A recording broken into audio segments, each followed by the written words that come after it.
Okay, so we're holding towards the end of Perek Yud, chapter 10, in Kohelet. אם כהה הברזל והוא לא פנים קלקל, בחיילים יגבר ויתרון אנשי חוכמה. A very difficult pasuk to understand if you just translate it literally.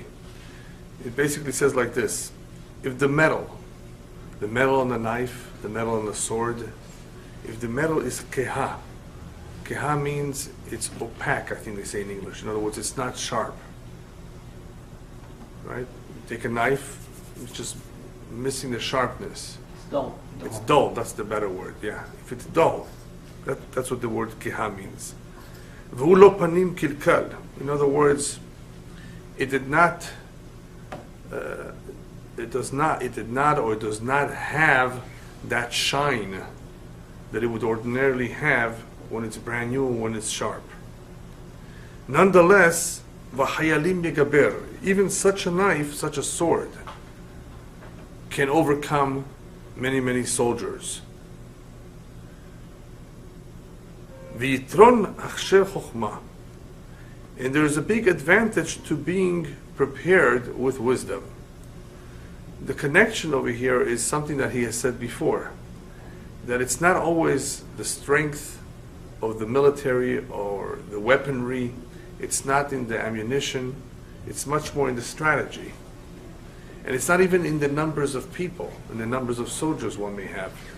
In wanting to win a war, a battle, the greater advantage will have those that have chokhmah, those that have the strategy.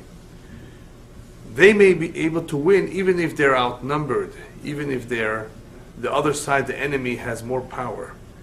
Because as we can see, with a knife, with a sword, that may not have the sharpness of it, may not be as effective. Nevertheless, it will be effective. It can be.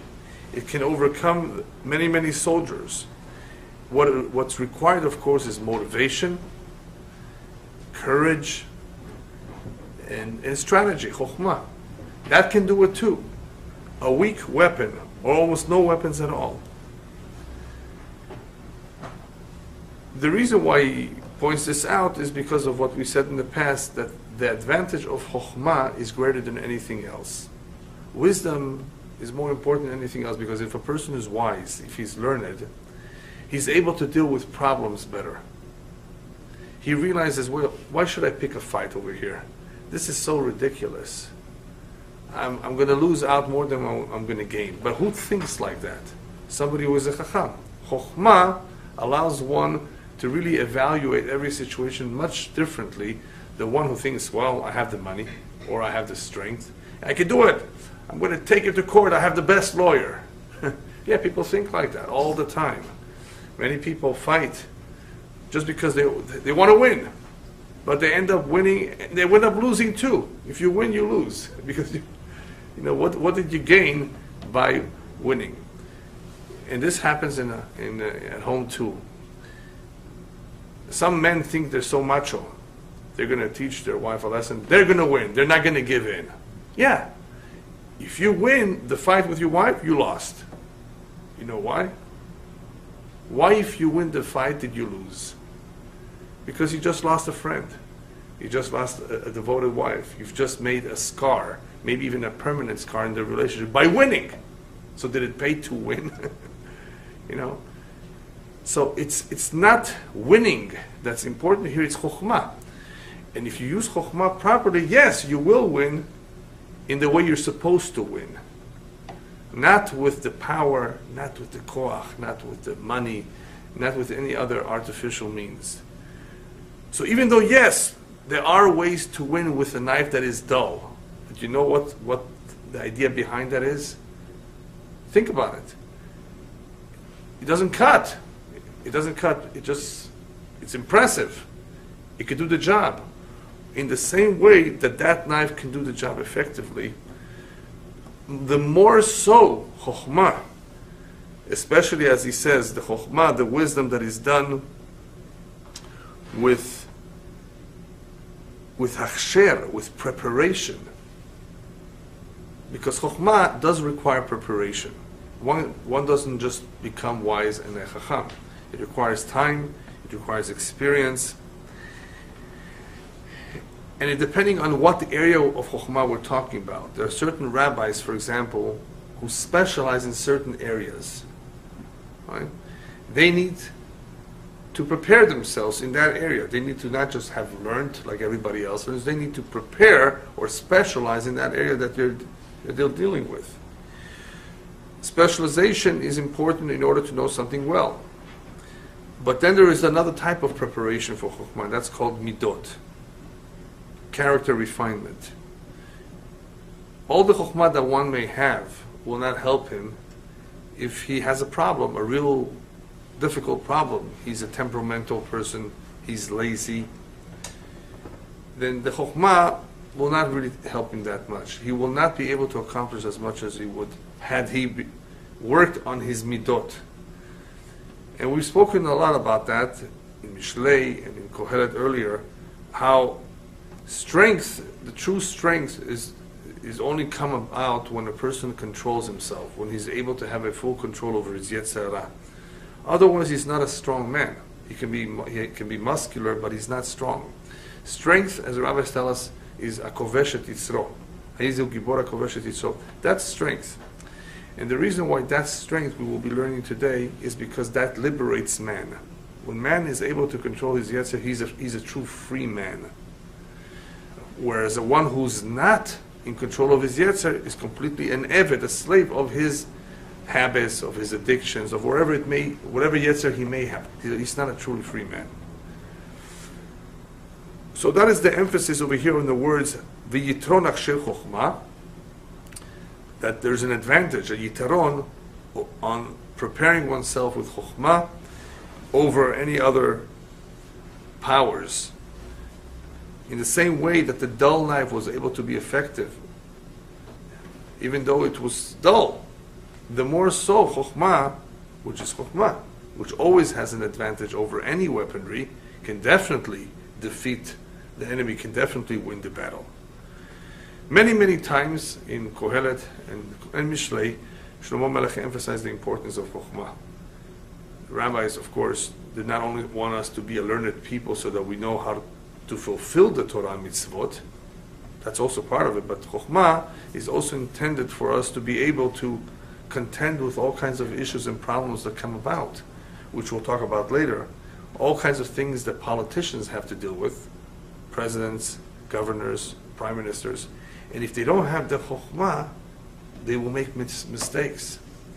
You know what the worst thing is? People who think they have chokhmah and they don't have any. That's even worse. They think they're smart. So anyway, chokhmah is a big plus. The more one knows, the better he's prepared. And the greatest enemy of the Jew has always been ignorance.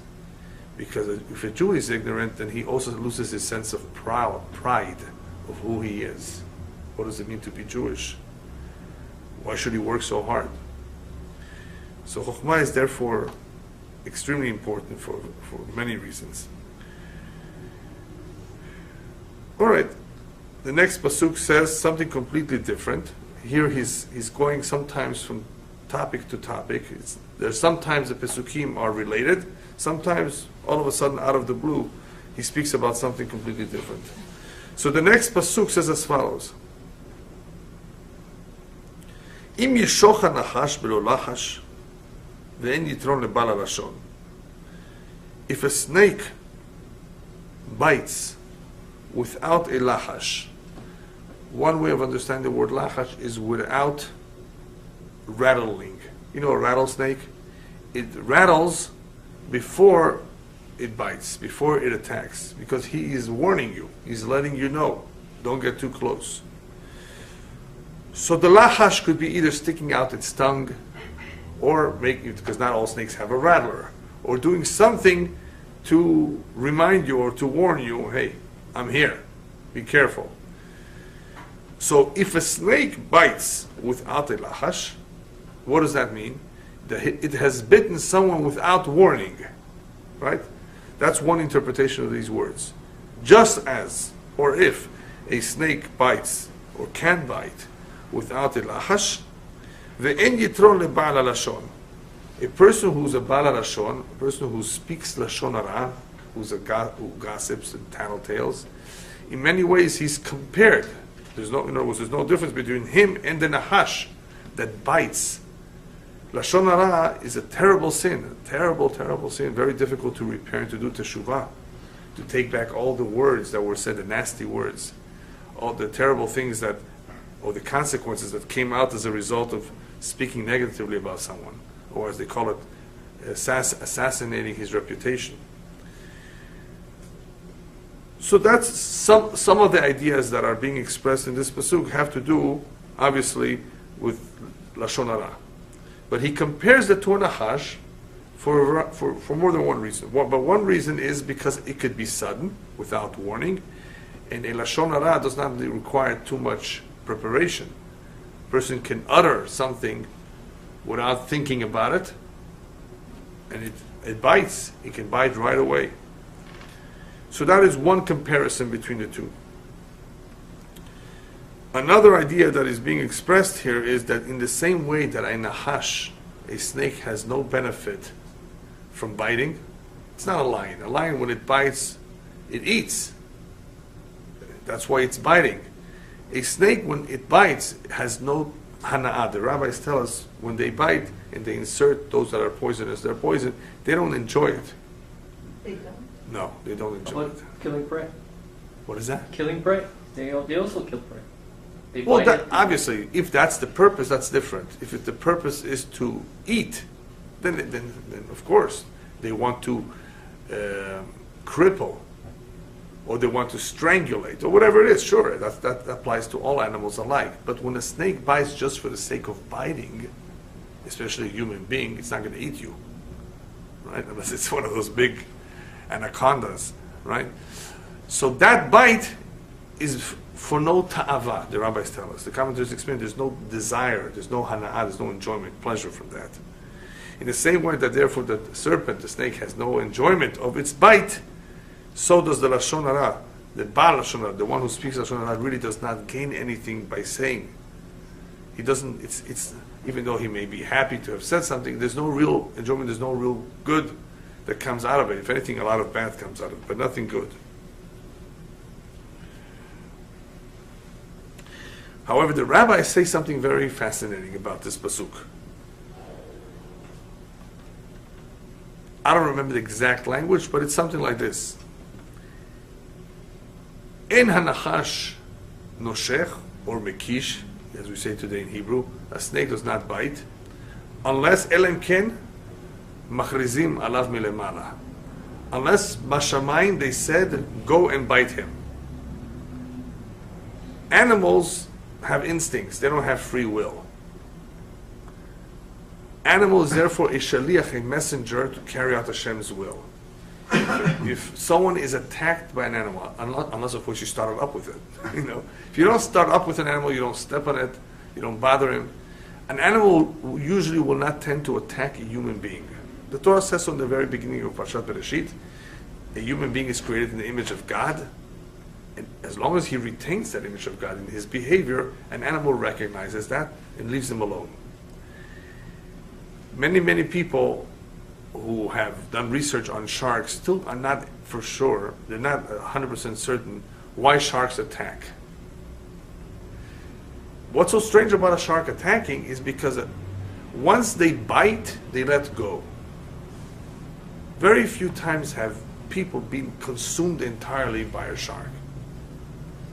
Most bites, however, of a big shark are fatal. Why? Or many bites are fatal because if enough blood is lost, even a small bite can be fatal. So what happens is a shark only bites once and lets go. Why did it bite once and let go? Because it figured out after the first bite, oh, this is not what I'm used to eating. This is not part of my diet. So they're saying the sharks think that when they see a human being, especially a scuba diver in black gear, oh, this is just another sea lion. Their favorite meal, a seal, a sea lion, or a big fish. But once they take their bite and they're not so smart, right, they realize their mistake.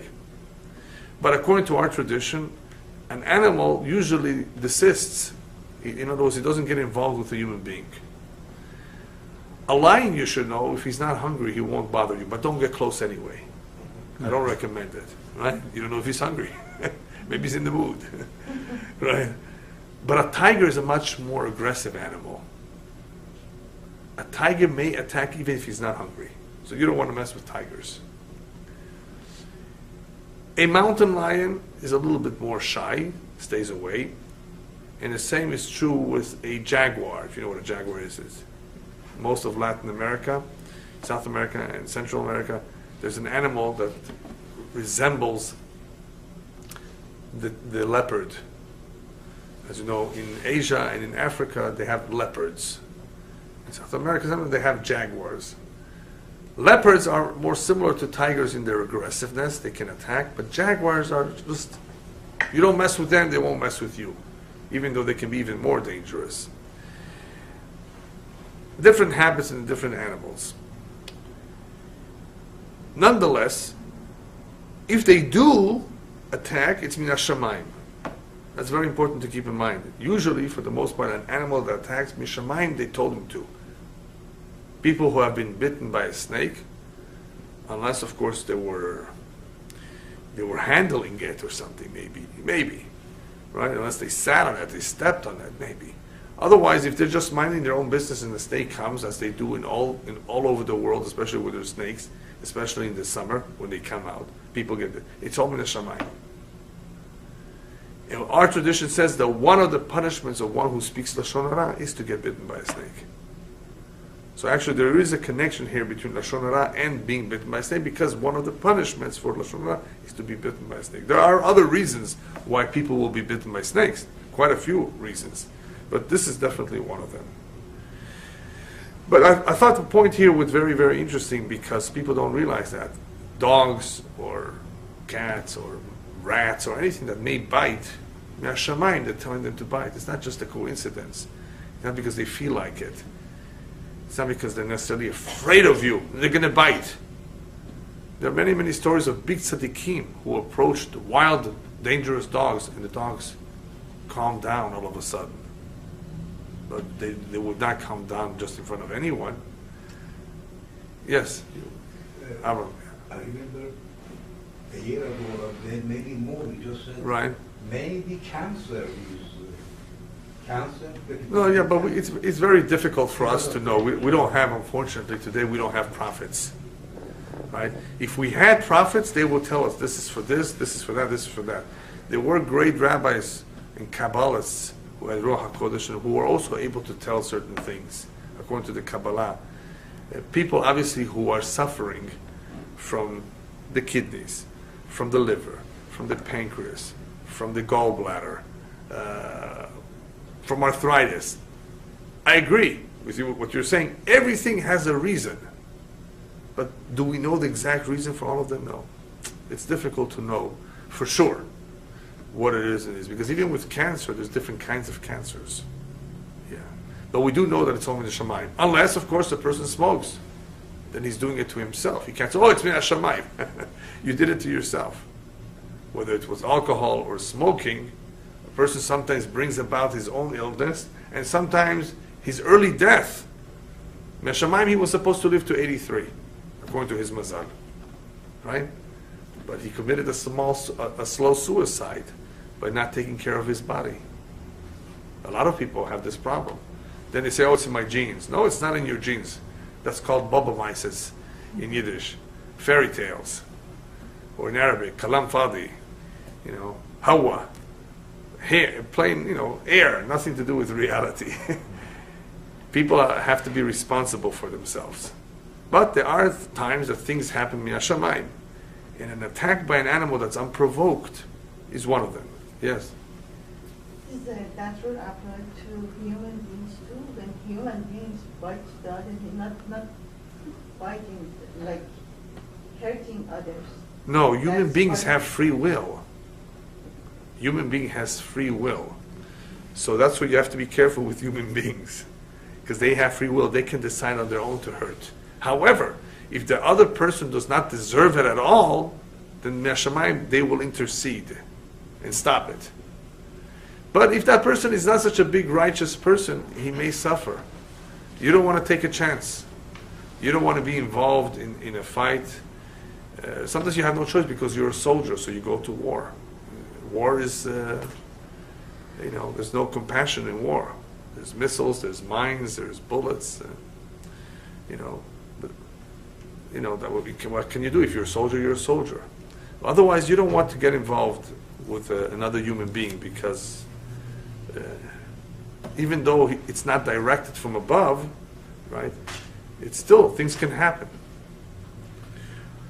Excuse me. Yes? If all animals do whatever that Hashem says, then snake, when he said to Chava that eat that apple. Okay, the snake, the story with the snake in Chava is a whole different kind of story. That's not just a story. The story of Chet Adam Arishon, the sin involving the snake, is just a lesson for humanity at the beginning of creation. There will be a force out there that will tempt you at all times against my wishes and my will.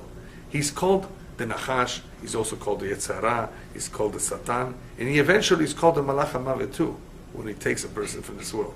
It's that same individual, it's that same koach. So that story is just a lesson that we need to learn, which appears at the beginning of creation, which explains why people can be rebellious and animals not. Even though animals can be rebellious, but that's because of instinct. A human being has free will to the extent that he can rebel against God. Even though he knows the truth, it has happened, unfortunately, because of temptations. Money. Money is a big temptation, You tell somebody, I'll give you $1 million if you do this on Shabbat, something which is prohibited. He may do it for $1 million. Temptation.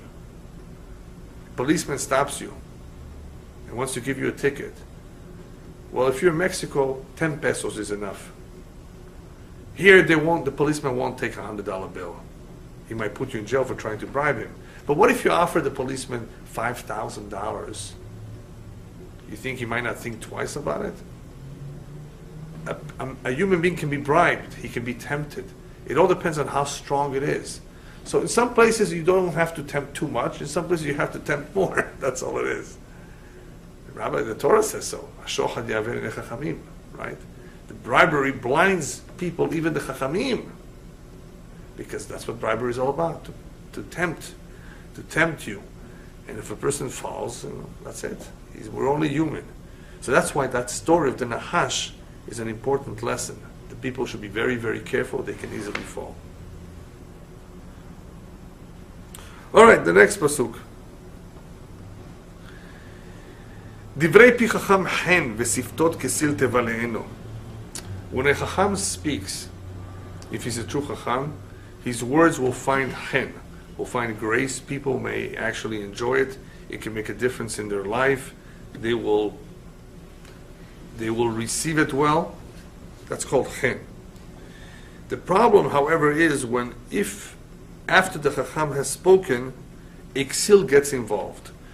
The next couple of Pesukim will be talking a lot about Iksil. Now let me explain to you what Iksil is, because you may have a different understanding of it from learning about it in the past. If we translate Iksil, we can translate it as a fool. Yeah. But there's a lot of words in English and in Hebrew and in Arabic and even in Farsi that are synonymous, but they're not exactly the same. You know what I mean by synonyms? Mm-hmm. Right? Give you an example, just for an example. I don't remember all of them in Farsi, but I remember in Arabic. In Arabic, for a friend, you have sahab, you have rafiq, you have sadiq, habib, exactly. Yeah. You have various words that describe different levels of friendships. And in Hebrew too, haver, re'a, amit, yedid, right? All kinds of words. Even though they are similar, there are different levels of friendships. When it comes to foolishness, you will hear in Hebrew today tipesh. if you learn the Tanakh, the Lashon, which uses words of Lashon HaKodesh, biblical Hebrew, you will come across more the term kesil or sachal, which is almost the same thing. What is that? Shote also, you're right, yeah. All kinds of words, I can't remember all of them right now, that mean something similar. One who's not smart, one who's not a chacham. But there's differences, because one is as a result of ignorance. He's simply an amaretz, the rabbis call him. He doesn't really know anything. He's not a fool, but he's ignorant. Right? Jahil. Right? In Arabic and in Farsi too. Yeah? Ignorance. And then you have one who's not ignorant. He's a letz. He mocks. He makes fun. He's not a serious person. You have another individual who's really bad, who really wants to put people down, who doesn't care. You have all kinds of people. When we talk about now exil, have in mind somebody who's not serious, somebody who doesn't want to learn, somebody that thinks he's smart, but he's not. All right? That kind of a person. Not necessarily a fool that he doesn't have brains. Okay? That's what we should have in mind here. So in this pasuk, he's telling us that a chacham, when he speaks, there's chen. The words make sense. The words are very well received. And they may make a difference. What does chen mean? Chen means grace. Was a man or a woman, sometimes they have chen. Sympathy, grace. Not beauty, but chen, grace. That's the English translation of chen. And that's what Shlomo Melech tells us in Eshet Hayil, Sheker chen vehevel hayofi. When you look at a woman, be careful not to go by her chen, in how she presents herself, or by her physical beauty, because the chen is sheker. It could be misleading you. And the yofi is hevel. It doesn't mean that much, because when she's over 65, she has a few more wrinkles. So the yofi will go away, right? Ishayrat Hashem, a woman of valor, a woman who Eshet Hayil, a woman who fears God. Hititala, that's the one you should praise. That's the one you should look for. So anyway, so that's chen. That's where chen appears there.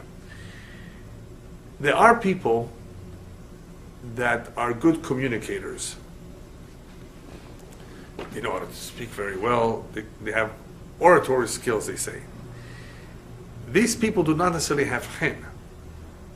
And therefore people hear, wow, very nice speech. But the man was not nice, not interesting, not appealing. He has no chen. Follow me? Then there are people who are not the best speakers, but they have so much chen and so much warmth. And they're more likable. See what I mean? Then if you have also chokhmah and chen together, wow, that's even better. Right? So what he tells us over here is that a chacham, through his chen, can be very convincing. People can receive well his words. And those words can mean a lot to them. The problem is that if you have a fool or exil or somebody who's not a chacham, who's going to have a conversation with these individuals who's just heard the chacham, siftot ksil tevale'eno, the lips of the ksil will swallow or will cancel out the words of the chacham. That's one explanation. In other words, be careful with who you speak. Be careful with who you befriend, because it could be that everything that you've learned, all the good things that you've heard, will be cooled off, will not have the same impression on you after you've heard the words of exil, of a person who's not so serious and who's not so chacham. All he needs to say is, what's the big deal? Even words like that. This is not serious. This is primitive. This is for 1,000 years ago. If he says something about the Torah, and there are people who talk like that. If that happens, some people are not strong enough to resist after all this ksil happens to be his friend. So the words of Exil can ruin the words of the Chacham who were said with Chen. The simpler interpretation is that even though the words of a Chacham bring out Chen and are accepted well, the words of the Exil Tevale'eno, they will make him fall. And what that means is that it will affect Exil himself. Because he's such a big talker, and because he talks nonsense or foolish things, that will bring about his downfall. He will only listen to himself and not listen to the Chacham. So Exil will lose out because of what he says, and constantly says, and convinces himself of his nonsense. He will lose out. Whereas if he were to listen to a Chacham, he would gain so much. All right.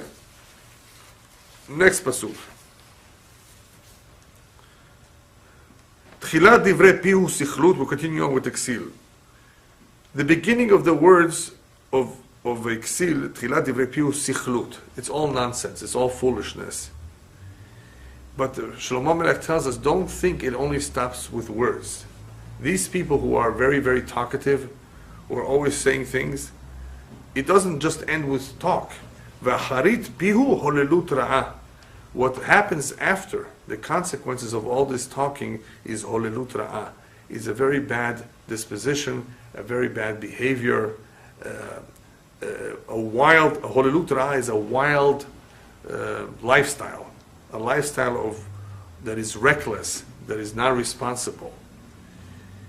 So people who believe in themselves, believe their words, people who are not chachamim, in the end, all that talk leads them to holelut ra'ah. And that's, of course, as a result of now willing to listen to what others have to say, those who are more experienced, those who are more chachamim. And unfortunately, this is a problem in many, many communities, many places where there are individuals who can avail themselves of classes, of lectures, of chachamim, and seek their advice, but they don't. They convince themselves that they know better, and from all that talk to themselves, eventually comes out holelut ra'ah. That was a bad lifestyle, in a lifestyle that is devoid of any meaning.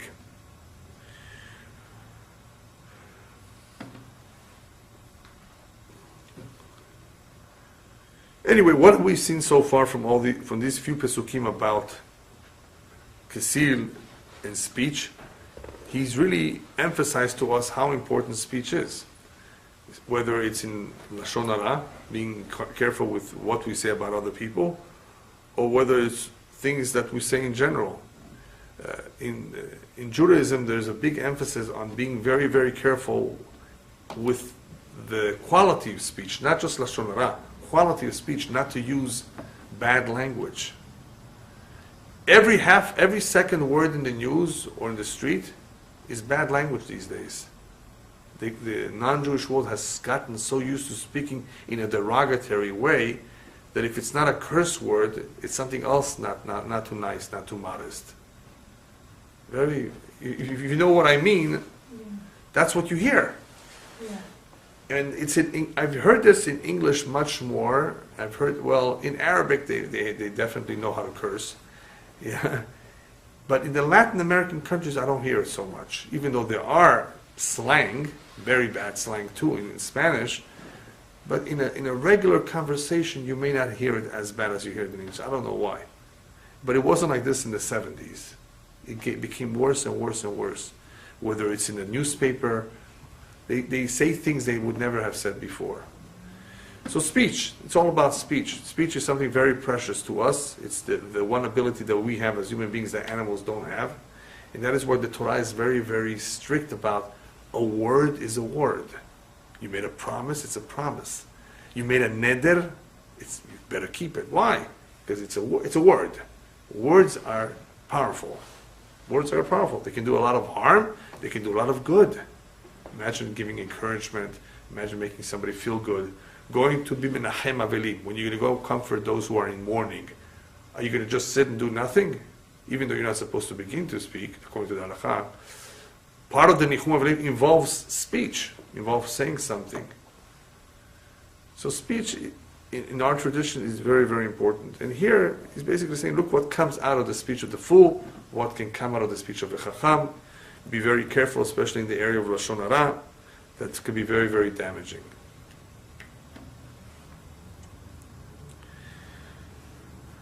All right, next pasuk. Ve'asachal, which is like exil, the fool, yarbe dvarim, lo yada adam ma sheyeh v'sheyeh me'acharav mi yagid lo. Look at this fool. A fool, if that's what we're going to call him, has no interest in being told what to do. And if you warn him, hey, things are going to be very, very bad for you. You're deteriorating day by day. What's going to happen to you in the future is that you're going to land in jail, or you're going to be in the hospital, or you're going to be in a home, right? What is he going to say? Asachal yarbe dvarim. He's just going to say, talk and talk and talk and talk and talk. Lo yeda adam ma sheyeh. One way of explaining this pasuk means that he will always excuse himself. How could you tell me what's going to happen in the future? Nobody knows the future.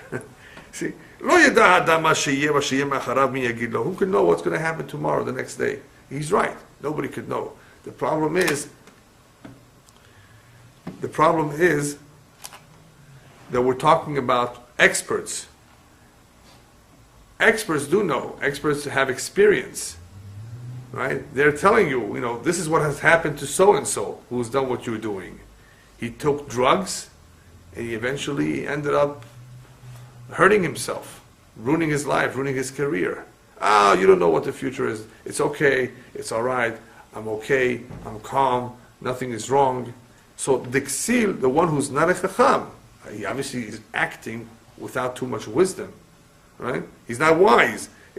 So one of the things that characterizes these people is that because of the lack of chokhmah, they don't just keep quiet.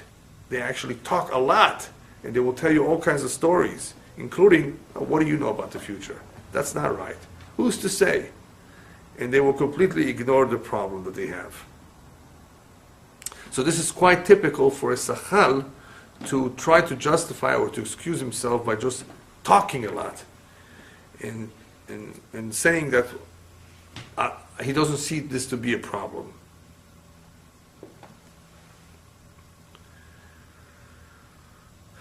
Now, Shlomo Melech, as you know, was saying a lot of this Beruach HaKodesh. I mean, he was divinely inspired. And the commentaries tell us that he saw, unfortunately, the coming of the Khurban, the destruction of the temple. He's building the first temple, and he already sees what's going to happen in the future, that it's going to be destroyed, there's going to be a second one. And what is he thinking? He said, what a shame.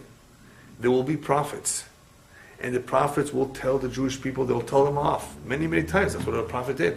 A prophet was not just about the future. It was a very special individual who rebuked, reprimanded, told off the people, you're wrong. Look what you're doing to yourself. Look at the problems you have now because of your behavior. And guess what the Jews said? You don't know what you're talking about. Oh, there's going to be destruction? Not Pitom. Whoever said something like that. We're fine. Everything is okay. Everybody loves us, even the Arabs. Yeah, I mean, back then, there's no problems. Why should they think of the worst? And even if you have a problem, who's to say you're right? Maybe it's because of some other problem. This is only because of a lack of Torah, lack of Chokhmah, that people have developed this attitude of ignoring those who are wise, those that do have the Chokhmah, and they do have the experience. What a shame. See, if somebody is ignorant, he just didn't learn, but he has an open mind, all right. He has an open mind, come and listen. He has an open mind. He's willing to accept. There are some people that do not have an open mind, either because they're stubborn or because they're fools. They don't have chokhmah, and because of the lack of chokhmah, they don't even have the tools to realize that what is being told to them is for their good, for their benefit. It's wise words. They don't even realize it. So look how much a person loses out by not learning. It's almost like coming to a foreign country and not knowing the language. They're talking to you. They have to do it in sign language. That's all you can do. And the chaval, before you go on a trip to a foreign land, it would help to at least brush up a little bit on basic phrases and sentences in the language so you can communicate and ask for the basic things you need. So if people had a basic foundation of Torah, it would help them so much to understand all kinds of topics, all kinds of things in Judaism that unfortunately not everybody knows because they never learned, never bothered to learn. Take somebody who grew up in a village in Baluchistan. You know what that is? Yeah, Baluchistan, yeah. In a very remote part in the southeast part of Iran, right? The border of Pakistan. Not too much Jewish community there, and not even a big city, in a small city, in a village. All he knows is how to work the land, maybe. How to grow things. That's all he knows. That's his living, his livelihood. He doesn't know anything. He doesn't know anything else about Torah, about Chokhmah, about the world. It doesn't even interest him. He wants to make sure his cows are healthy, his animals are healthy. He has sheep, right? That's all his interests are all about. But the Jewish nation was never just about work. It was just about survival. It was about knowing the Torah, learning the Torah. This is our livelihood. You cannot function properly in this world, in this life, without having the basic information, the basic ideas of what the Torah wants to tell us. Imagine somebody who has a problem. He's stingy. Okay, let's say he's stingy. He doesn't learn Torah, any form of Torah. He just knows how to read and pray. He knows that. Why should he try to work on his stinginess? Because people have told him, you're so stingy? Just because of that remark or criticism, you think that's enough for him to change? Nah. He might say, you don't like it, go somewhere. Do that. That's the way I am. Some people talk like that. That's the way I am. You like it? Fine. If not, leave it. Take it or leave it. In other words, or take me or accept me the way I am. What is motivating him to change? Why should he be any different than he is? He has a tendency to be cheap. Unless he goes to a school or a psychologist or a chacham or learns Torah, there's no reason why he should make any changes in his lifestyle. When a person learns Torah, he realizes how much he loses by being the way he is. That is why we're seeing here a lot the word kesil sachal. Their attitude is so different. The way they'll deal with the issues is so different that you can't really expect them to change their way of being if they're not going to ever learn Torah. They're not motivated to do so. They think you're crazy. They're the smart ones and you're the crazy one.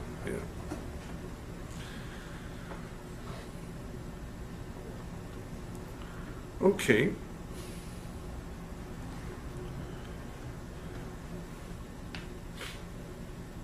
So anyway, the Nevi'im, the prophets, did warn. They did warn us about the Churban Beit HaMikdash. It's coming.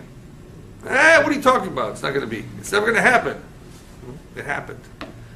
So you have this, what he's talking about, you have this in our history of the wise telling those who were not so learned, those who were not interested, listen, we're telling you, this is a fact. Change your ways. Thank you. Now, this is also a problem today in Israel and elsewhere, where you have individuals who are intelligent, experienced, learned, who are warning about a situation. What are you doing? Whether it's uprooting communities from Gush Katif, as an example, right? Oh, this will solve our problems. This will not solve our problems. This will make things worse. Without Torah, without the guidance of Chachamim, it's very difficult for these people to know if what they're doing, what they're about to do, is the right thing to do.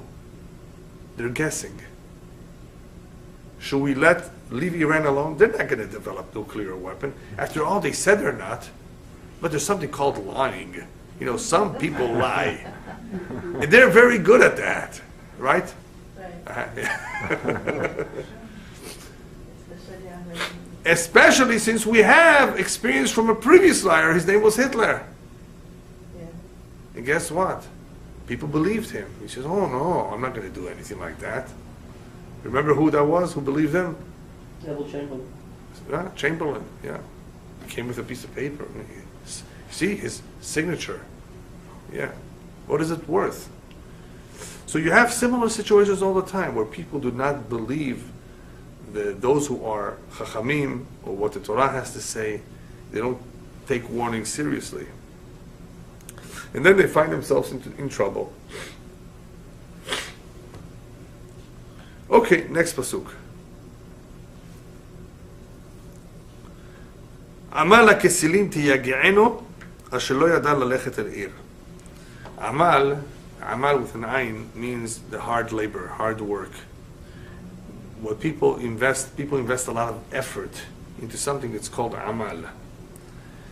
The effort invested by the exilim, by the fools, tiyag'eno, it really occupies him so much. All the shtuyot, all the nonsense, all the things that he does that interests him, it's all amal. All that amal, tiyag'eno, it absorbs him so much.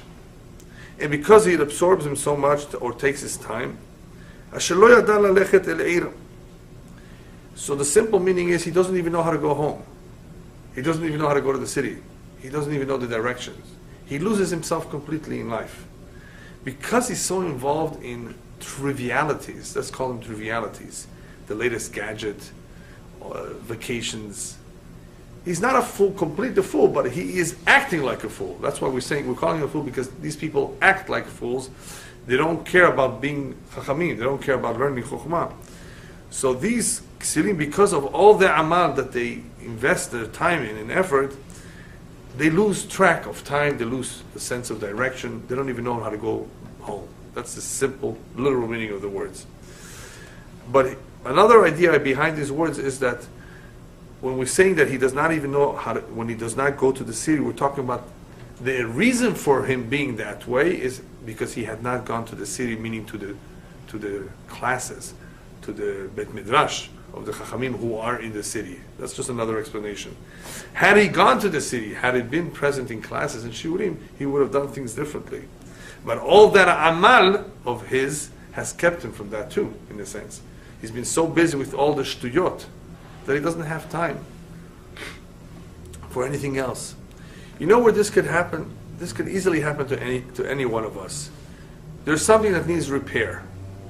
Okay? Something in the house that needs repair. You say, well, why should I call a plumber and spend $65? I can do it myself. You're not a plumber, however, and you don't really have all the tools, so it's going to take you 4 hours what he would take him 15 minutes. And you might even break. It's even worse. In those 4 hours, you could have done something more productive. Was it worth your time? Was it worth all the effort? Amal, therefore, is an effort that people make in all kinds of things that are not necessarily that important. And it's a shame because if people don't give certain things priorities, they will never end up doing them. Because there's so many things that will preoccupy them. There are bills to pay. I'm sure anybody who owns a home knows that he just had to pay his real estate property tax due by December 10. Then you have your car insurance. Then you have medical insurance. Then you have, these are just bills, right? Then you have errands, shopping. You have weddings, bar mitzvah, brit milah. No, these are Baruch Hashem good, but they take time, right? And then there's work, and then there's sleep. When is a person going to learn? All of this I call amal too, because it's amal. It's hard work. You have to go. You know what it is to travel to a hotel? Well, it depends where you live. If you have to go 25 minutes or 30 minutes to a hotel to be at the wedding, especially a Persian wedding, they start at 12 o'clock midnight. So you can't go to work the next morning. It takes your time. It's going to take. Is that our priority? Oh, are you going to really be there from the beginning to the end? What for? Is that what life is all about? Parties? You come, you say Mazal Tov, you eat something, and you go. Unless it's a family member that you have to be there more hours. Why waste it? It's not just a waste of time, it's amal. All of this takes effort. And the effort, instead of putting it there, should have been put into something else. You could have visited somebody who was sick. You could have gone to a class. You could have done something more productive. So that's because of all this amal. People do not know right from left. They won't even know how to get home. In other words, they lose a sense of direction in life. They don't know what's important and what's not because of all this amal. So the ksilim, the fools who are not learned, therefore, lo mistadrim b'chaim, as we say in Hebrew, they don't know how to get along in life. They don't do things right. Now, this is not just for ordinary people. What he's talking about is also about politicians. All the politicians who are detached, minutakim from Torah, any time that there will be a complex problem, they will not be able to resolve it properly. Complex issues, all kinds of issues. What do we do? Because they're detached from Torah, it's not possible for them to really have a proper guidance vehicle that will for sure tell them, you will be successful if you follow. How do they know? I mean, it's a trial. Many times it's trial and error. You try something, it doesn't work, it does work. They don't know, or they're not confident. And the problem is when you have Republicans and Democrats, it's even worse because you have two opposing factions who have interests of their own, agendas of their own. What does an agenda have to do with the good of the people? But that's where things get mixed up. When they're not focused on the right thing to do, on the best thing for the people, they're focused more on what's better for them. So politicians who are detached from Torah, in other words, who are detached from the emet, from the truth, they will have a very difficult time succeeding in resolving complex problems. All right, the last few pesukim are very interesting. Amal, we said that. Ilach eretz shemalkech na'ar v'sarayich baboker yochelu. Woe to you, a country, who your king or president is a child.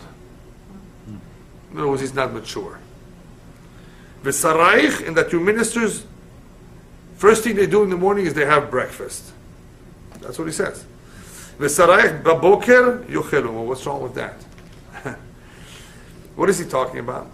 He's talking about people who are not as interested in doing what's good for the people. They are first eager to take care and satisfy themselves. So here he describes it as eating breakfast first thing in the morning. What do? We go to pray first thing in the morning. We're not allowed to eat before we pray. You're allowed to have a drink if you need to. But we don't eat before we pray. First thing we do is we pray. So woe to a country, to a nation whose kings are not mature, who act like a child. And its ministers eat breakfast in the morning, early, first thing in the morning. In other words, chaval. What does it say? That these people, these ministers, these governors are more interested in the pleasures of life, more interested in themselves than in what needs to be accomplished. These ministers, therefore, and these governors will end up ruining the country. Instead of helping it, they will end up ruining it. Who's better off? The next pasuk. Ashrech eres shemalkech ben chorim v'sarayich be'et yochelu b'gvura ve'lo bashti. Fortunate are you, a nation whose king is a ben chorim. What's ben chorim? A free man. Remember we started saying before, who's a free man? One who is not a slave of his pleasures, of his desires. He's not addicted to some sort of pleasure. He's a ben chorim. He's stronger than his yetzer hara. Fortunately, if you have a king like that, a president who's not a slave of his ta'avot, of his desires, v'sarayich ba'et yochelu, and your ministers will eat at the right time, and they will do so bigvura, with strength of conviction, or with strength meaning overpowering the yetzer hara, and they will not act v'lo basheti, they will not be drunk. You know how many people, how many governors, presidents, senators drink, especially in Europe, in Russia, in Poland, in Armenia, in these countries where they drink a lot of vodka. They're drunk. You see them, they're drunk. You can see their faces are red. Yeah, a lot of people drink. Maybe they have a problem with at home. Who knows why they're drinking? I don't know why they're drinking. Well, in the cold countries, it's cold. So, but anyway, but look what he says over here. Responsible people who are not drunk, who are not addicted to some drug, who do things bigvura, do things with self-control, with discipline, responsibility. Fortunate is you, a country who has this kind of leadership.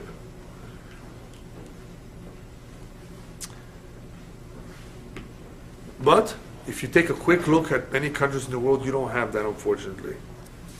Right? You don't have that. You have, unfortunately, leadership all over the world who's not as responsible, who's more interested in keeping their seat for the next election. They're not that dedicated.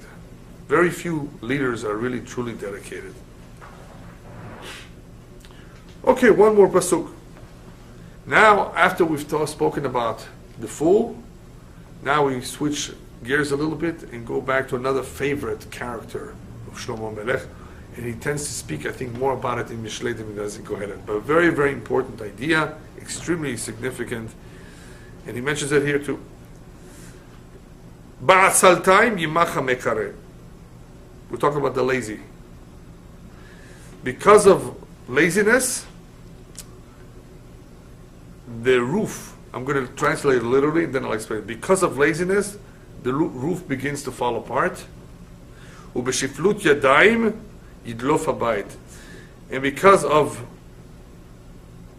laziness, shiflut yadayim also means because of lack of action, the house will begin to leak.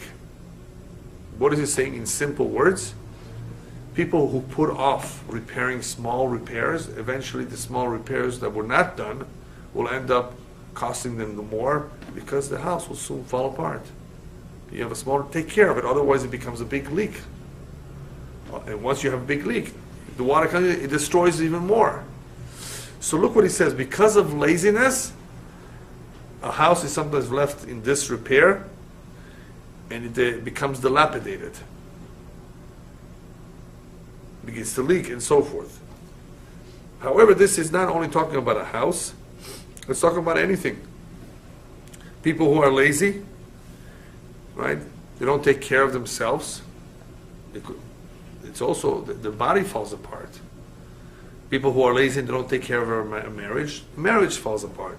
Laziness is a terrible, terrible midah. You got to do something, you do it. Don't leave it even for tomorrow. If it's very, very important, take care of it. Otherwise, the laziness will destroy you.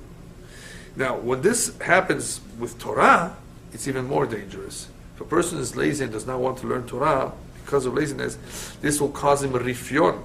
This will cause him to become weaker and weaker in his attachment to the Torah, to the mitzvot. It will therefore cause him to litrashel, to be negligent, and to do worse things eventually.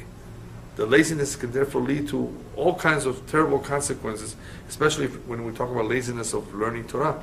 We were talking about somebody who was not interested in learning. Now we're talking about someone who is learned, is capable, but he's lazy. He doesn't want to go to class. He'd rather sit back and smoke and drink or watch the Super Bowl. Does he really like the Super Bowl? No, it's not because he's a fan, but if he's lazy, so he wants to do something that's easy. What is a lazy man? A lazy man is one that prefers to do that which is easy. Not that he's not interested in doing anything. You know, he'd rather do that which is easy. That's lazy. So if it's laziness of Torah, it's a chaval meod. What a big loss to him. Because in the end, just like the house will develop leaks, he too will develop leaks in a different sense. That all the good values that he may have acquired at one time, he will lose.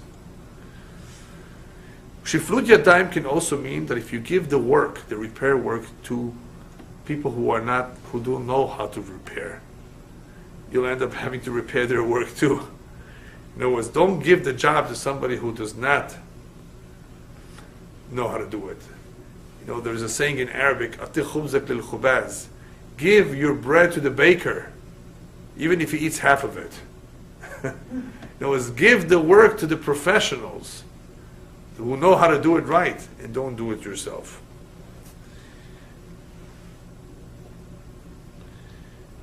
So this is really also continuation to the ministers that we were talking about before.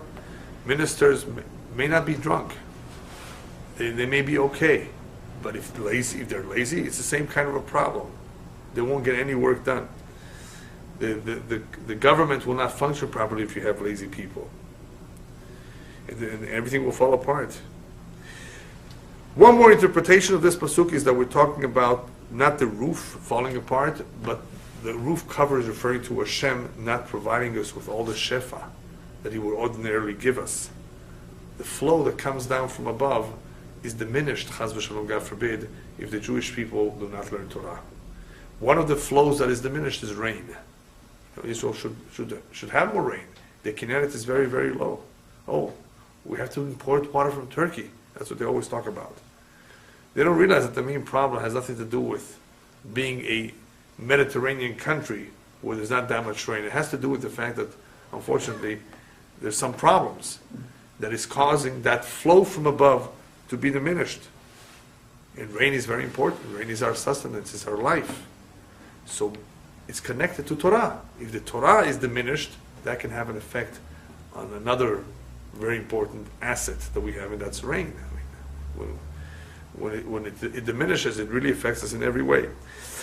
And last but not least, this laziness that he's talking about over here is also a spiritual form of laziness, which is also terrible. There are people who know the truth. They have to work on themselves. They have to correct some mistakes. They have to say, I'm sorry to others for having insulted them. They have to correct a character deficient, with some character problem that they have. I call this all spiritual. Okay? It's not the house. It's not something physical. It's something spiritual. So you have people who are spiritually lazy. They don't want to do things that are spiritual because of laziness. And how do they deal with that? With excuses. Because we're talking about somebody who knows, not somebody who doesn't know. People who know that they have a problem and they still don't want to deal with it properly. Even though they come up with excuses, the commentaries explain over here, all of these excuses that the lazy person will come up with are not true excuses. If a person is lazy, don't believe any of his excuses. The excuses are just a way of justifying what he prefers to do, and that is to enjoy himself, to take it easy. So in order to be able to enjoy himself and take it easy, which is what he prefers to do, he comes up with all kinds of excuses to justify it. So the reality is that many, many times when people give an excuse or an explanation for something, it's not done mishikul dat, it's not done with logic and common sense. The justification or the excuse is all it is an excuse, an amatla. In other words, just to try to justify their laziness, their behavior, where they would rather enjoy themselves resting than having to work hard for whatever it is that they need to work for. In this case, since we're talking about a spiritual issue, whether it's character, whether it's shalom bayit, whether it's learning Torah, whatever it is, that is a very, very, very big issue, because if a person is lazy in that area, he will never grow. He will never grow, he will never progress, he will never become a better person, he will never be a better father, a better husband, a better friend, a better Eved Elokim, a better servant of God, because of this laziness. It requires obviously effort to correct. People who have this tendency need help, and if they're a little bit smart, they will realize and admit it and accept the help that they're going to get from people. Those that are lazy don't admit it and don't accept help. I don't want to use those words. I rarely do, but they're a lost case. In quotes. Is there anything called a lost case? Yes, there are some people who are lost cases. And that is the people who don't want to hear any criticism, don't want to get any help. They think they're right, and if you point out a problem, they will justify it in all kinds of ways. And one of those people that may be very close to that is one who is spiritually lazy. Spiritually lazy means he will have a hard time getting himself to go to the rabbi, get himself to go to class. And of course, that is something that you have to be very, very careful with. If that problem is ever comes up, I'm not telling you to give up. Obviously, this requires consultation with somebody, and you have to do your best to help these people, because you never know. It may work It may not work the first time, but it may work the second or third or fourth or fifth time. So never give up. Of course, approach it with caution, with proper guidance from those who are specialists and experts in the area of convincing people. And there are all kinds of issues. There are all kinds of problems. I'm talking in general terms right now. There are times that people are not necessarily against something, completely against. They don't believe in it. They're simply lazy. And as a result of the laziness, they're not going to end up doing it. And if it's spirituality, becoming a better person, a more observant person, they're going to be missing out a lot. And therefore, we have to do whatever we can to make it easy for them. If they won't come, then bring the class to them. Bring them the CD. Show them the internet. Somehow, you have to be smart. Get it to them in whatever way you can.